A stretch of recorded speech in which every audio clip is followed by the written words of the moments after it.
Le Haut Moyen Âge, période s'étendant approximativement du XX au XIIe siècle, se caractérise par la transition entre l'Antiquité tardive et l'émergence des sociétés féodales en Europe. Cette époque, souvent perçue comme instable et fragmentée, a pourtant été marquée par l'élaboration et la codification de lois fondamentales qui ont structuré les communautés et servi de base à l'ordre social. Ces codes de loi médiévaux reflètent à la fois l'héritage romain, les traditions germaniques et les influences religieuses chrétiennes. Leur étude permet de comprendre comment les sociétés de cette période ont tenté d'organiser la justice, de réguler les conflits et d'affirmer le pouvoir politique. 1. Les origines des codes de loi médiévaux. Les codes de loi du Haut Moyen Âge ont souvent été créés dans un contexte de chute de l'Empire romain et de fragmentation politique. Alors que l'autorité impériale s'affaiblissait, les populations germaniques conquérantes, comme les Wisigoths, les Francs, les Lombards et les Anglo-Saxons, ont imposé leurs propres règles juridiques. Ces règles étaient transmises oralement avant d'être mises par écrit, donnant naissance à des codes législatifs spécifiques à chaque peuple. L'un des traits marquants de ces lois était leur caractère coutumier. Elles reflétaient les pratiques traditionnelles et étaient adaptées à des sociétés essentiellement rurales et claniques. L'influence romaine reste toutefois prégnante. Dans les régions anciennement romaines, les textes légaux médiévaux intégrèrent des éléments du droit romain, notamment la notion de propriété, les sanctions pécuniaires et la hiérarchie sociale. L'intermédiaire entre coutumes germaniques et droit romain permit de créer des codes hybrides capables de s'appliquer aux populations mixtes, composées de Romains et de Germains. 2 exemples de codes de loi célèbres. Plusieurs codes de loi du Haut Moyen Âge ont survécu jusqu'à nous, témoignant de la diversité des approches juridiques à cette époque. La loi salique, Lex Salica, promulguée par les Francs saliens au début du XVIe siècle, la loi salique est célèbre pour sa réglementation de l'héritage foncier, interdisant notamment aux femmes de recevoir des terres en héritage. Elle fixait également des compensations monétaires pour divers crimes, comme le meurtre ou le vol, organisant ainsi un système de Wehrgeld, prix du sang, qui visait à éviter les vendettas familiales. La loi wisigothique, Liber Judiciorum ou Forum Judicum. Initialement écrite en latin au VIe siècle sous le règne du roi Euric, puis révisée sous le roi Reswint, cette loi visait à unifier les règles pour les populations romaines et gothiques. Elle intègre des dispositions civiles, pénales et religieuses, reflétant un effort de synthèse juridique.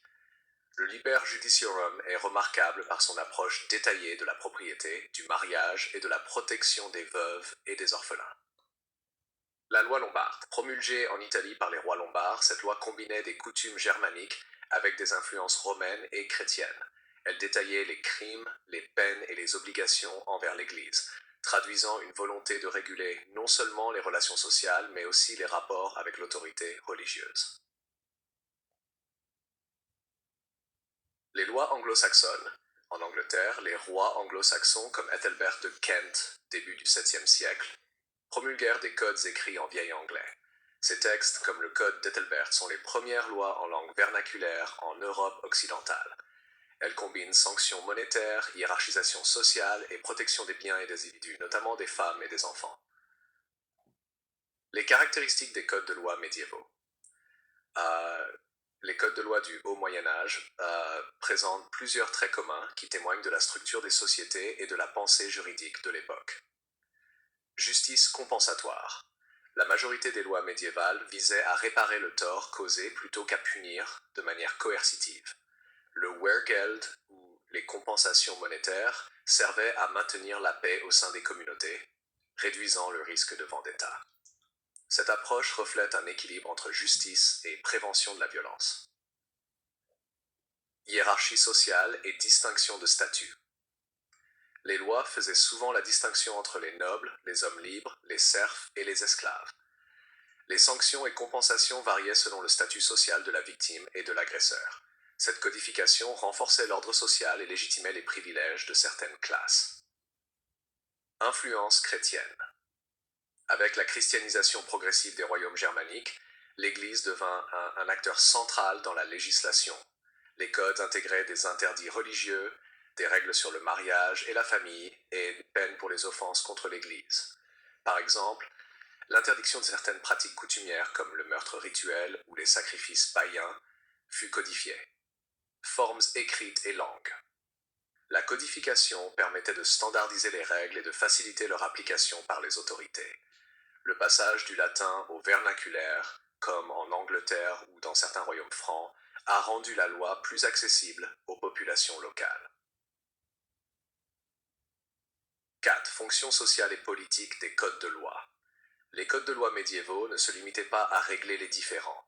Ils constituaient un outil politique et symbolique. En affirmant la légitimité du roi ou du chef tribal, ils renforçaient le pouvoir central et unifiaient les populations sous une même autorité. Par exemple, la loi salique servait non seulement à réguler la société franque, mais aussi à légitimer les successions royales et à protéger l'intégrité des domaines fonciers de la famille royale. De plus, ces codes servaient à structurer la société et à intégrer les populations conquises. Dans les royaumes wisigothiques et lombards, la codification permit de rapprocher romains et germains sous un ensemble de règles communes, réduisant les tensions interethniques et facilitant l'administration. 5.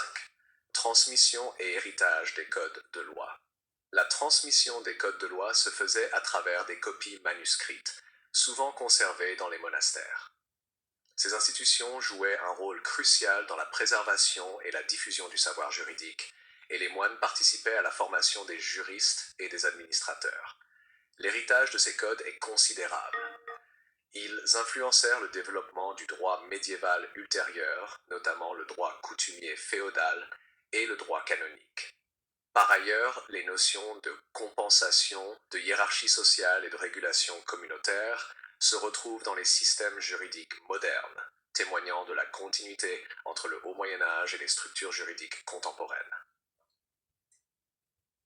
6. Limites et critiques. Il est important de noter que les codes de loi médiévaux n'étaient pas universellement appliqués. Leur effectivité dépendait fortement du pouvoir du souverain et de la cohésion de la communauté. Dans les régions reculées ou instables, la coutume orale pouvait primer sur la codification écrite. De plus, ces lois reflétaient souvent des inégalités sociales et des discriminations, notamment envers les femmes, les esclaves et les populations minoritaires. Les critiques modernes soulignent que, malgré leur rôle structurant, ces codes servaient avant tout à maintenir l'ordre au profit des élites. 7. Conclusion. Les codes de loi du Haut Moyen Âge constituent une composante essentielle de l'histoire juridique européenne. Ils témoignent de l'effort des sociétés médiévales pour réguler les conflits, protéger les individus et organiser la hiérarchie sociale. En combinant héritage romain, coutumes germaniques et influence chrétienne, ces textes ont posé les bases de la justice médiévale et ont contribué à la formation des systèmes juridiques ultérieurs. L'étude de ces codes permet non seulement de comprendre la vie quotidienne et le fonctionnement politique de l'époque, mais aussi d'apprécier l'évolution de la pensée juridique européenne et son héritage durable.